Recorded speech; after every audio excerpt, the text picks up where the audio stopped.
Hey, this is Michael Bohm with Youth Apologetics Training.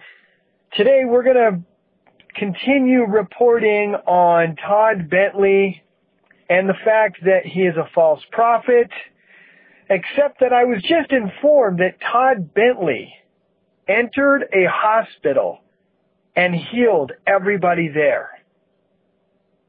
Oh, okay, wait, that didn't happen. Because it never happens. These healing evangelists only heal things you can't see and you can't verify.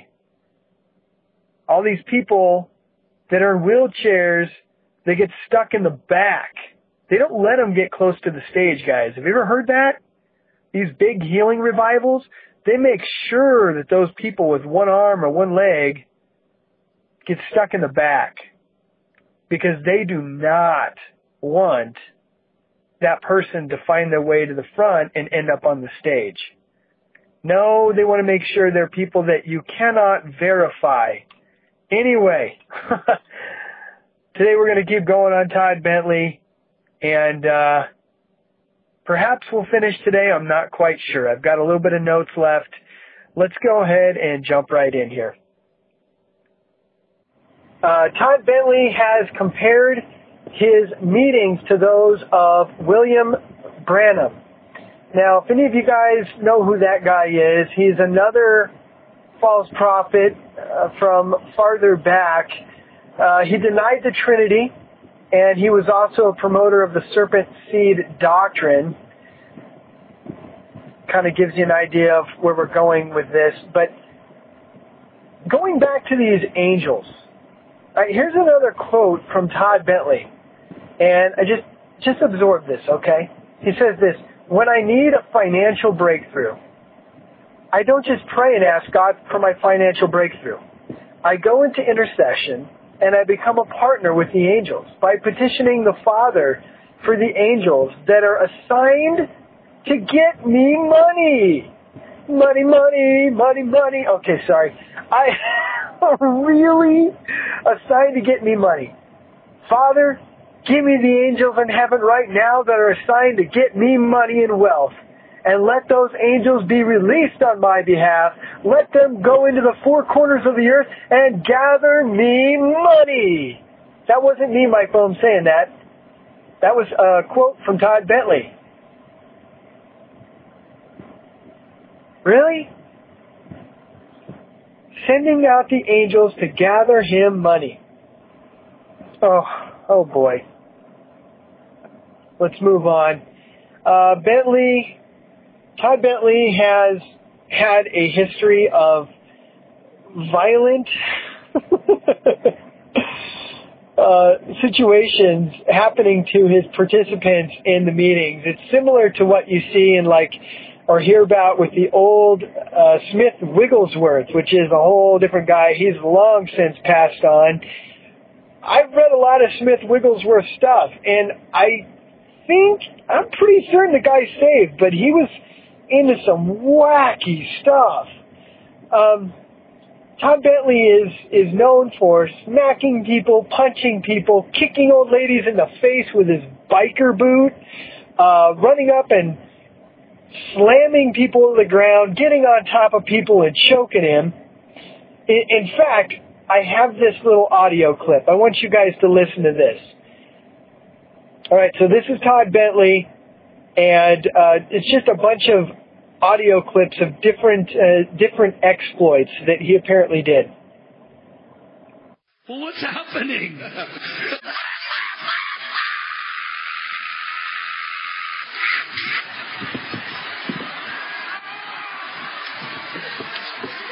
Slid down her leg onto the floor. I said, God, I prayed for 100 crippled people, not one. He said, that's because I want you to grab that lady's crippled legs and bang them up and down on the platform like a baseball bat. I walked up and I grabbed her legs and I started going, be healed! Be healed! I started banging them up and down on the platform. She got healed. And I'm thinking, God, why is not the power of God moving? He said, because you haven't kicked that woman in the face. And there's this older lady worshiping right in front of the platform. And the Holy Spirit spoke to me. The gift of faith came on me. He said, kick her in the face with your biker boot. I inched closer and I went like this. Bam! And just as my boot made contact with her nose, she fell into the power of God. So I jumped up in the air and I went, bam! And I hit him to the ground, jumped onto him, and got into a full mount.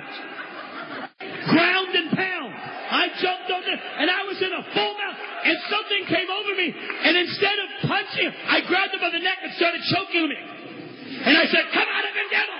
Come out of him, devil! Now, I was in another meeting one time, and I called out this Chinese gentleman. And all of a sudden, I went running down the aisle, and I hit this guy so hard, it drove him back several feet. He hit the ground, and his tooth popped right out of his mouth. The pastor was lying on the floor. And I was standing up on the platform and I said, God, I want revival. And he said these words to me. Leg drop the pastor.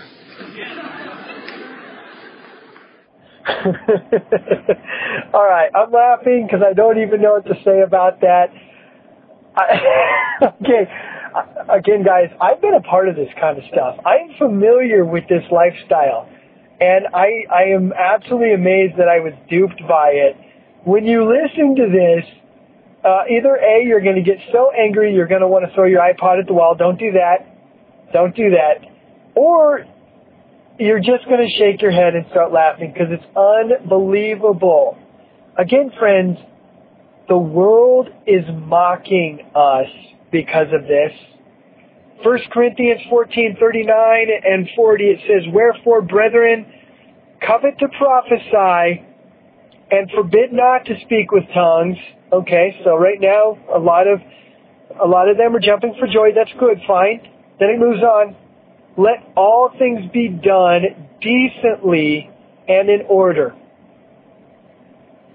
Did that sound like decently and in order? And if you think that's decent and in order, I don't know what you would think is indecent. Let's move on. Todd Bentley is also affiliated with, and I will do a teaching on several of these subjects, fairly lengthily because this is huge nowadays. In fact, I'm going to make some enemies right now when I bring it up. He's affiliated with Joel's Army, Dominion Theology, the Latter Rain movement, the Manifest Sons of God. There's a lot of names. They overlap. A lot of them are kind of the same. Joel's Army, Latter Rain, Dominion Theology, Manifest Sons of God. A lot of that overlaps quite a bit. In fact, back in the day, I went to a Lou Engle,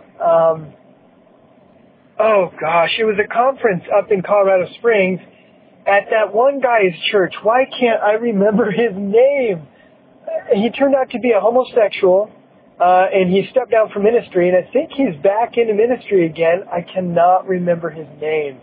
Anyway, it was another one of those revival type conferences, and I was anointed into Joel's Army by Lou Engle. So, all you out there think you're something, I've got a badge of honor here.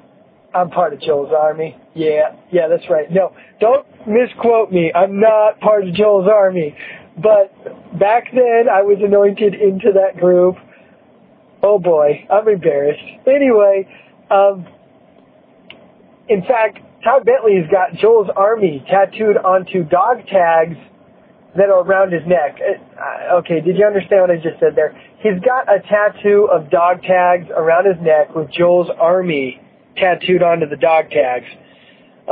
Anyway, Joel's Army, Latter-day Rain, Manifest Sons of God, Dominion Theology, it all kind of, okay, I'm really oversimplifying this, but it revolves around the idea that in the last days, us Christians are going to rise up and kick some hind end and really subdue this planet and take it for Christ. And then Christ comes back. All right, I have major theological problems with that because that's not at all what the book of Revelation says. It says the beast will prevail over the saints. It doesn't say, there is nothing in the Bible about us coming together and whooping on the world and subduing the planet in like a theocracy type situation. I'm telling you guys what, if this moves forward from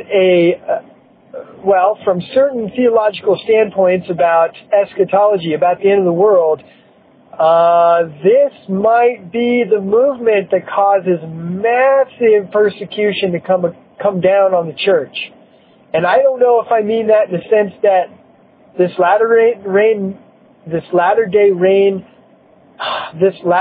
movement, Joel's Army, whatever you want to call it, is going to be the ones coming down on us, or if they're going to act so militantly and stupidly that the secular world says, that's it, we've had enough. We've had enough of these Muslims blowing themselves up in crowded places, and we've had enough of these Christians trying to take over the world. All right? And I might as well go ahead and lump the Mormons into this, because the Mormons have their own aspirations for world domination. And, well, I guess while I'm at it, there's some other groups as well. The Roman Catholic Church has aspirations of being in charge again in the latter days, or, well, in the future as well. But we won't talk about that right now. Maybe we'll talk about the Jesuits later. But anyway, guys, we as Christians will not prevail against the beast. That's why we will be begging for Jesus to show up. And when he does, we will be so excited. I mean, seriously. Now, if we get raptured out of here, as some believe, way early, great. You guys can all point your finger in my face and say, I told you so. I don't know when the rapture is going to happen. I've studied all sides of that debate. And to be honest, I've come up empty because all sides have fairly good arguments. I have no idea. How did I get this far off topic? And guys, let's go ahead and stop there. Come out to the website, youthapologeticstraining.com. You can leave comments and questions.